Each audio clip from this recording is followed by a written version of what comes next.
Dans cette vidéo, je vais expliquer comment fabriquer des gélules de potassium pour son chat.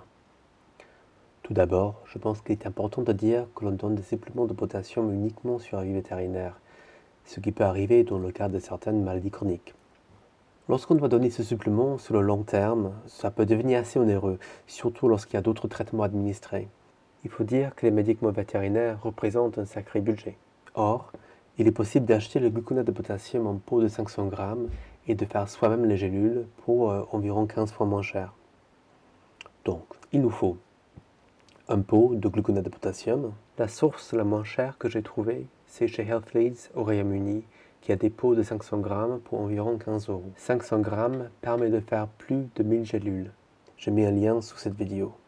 Une pince pour tenir la gélule. Une pince à épiler peut faire l'affaire, mais il est préférable d'utiliser une pince un peu plus longue. Une curette à crustacés qu'on peut trouver dans les supermarchés. On va l'utiliser pour tasser et retirer le surplus de poudre.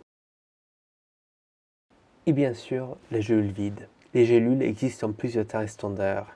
Celles qu'il nous faut sont de taille numéro 1, ce qui va donner le même dosage que les gélules 4x4.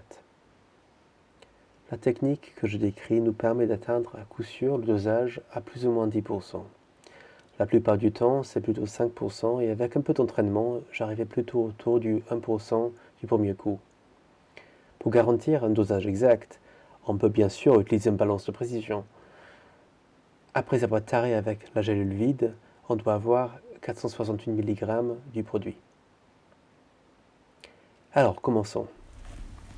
On prend une gélule vide, on la remplit en tapant la pince contre le pot pour la tasser. Le but, c'est de remplir la gélule à ras-bord.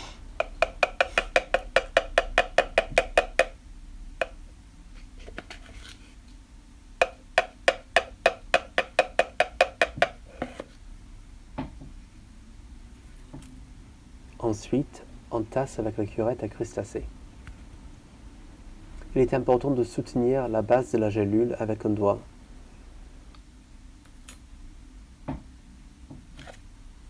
On remplit encore, on retasse.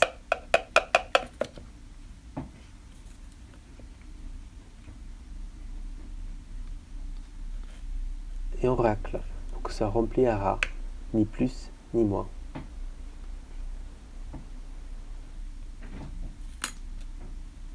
Ensuite, on la referme. Les gélules se clipsent. Et voilà, une gélule de 468 mg, plus ou moins 10%.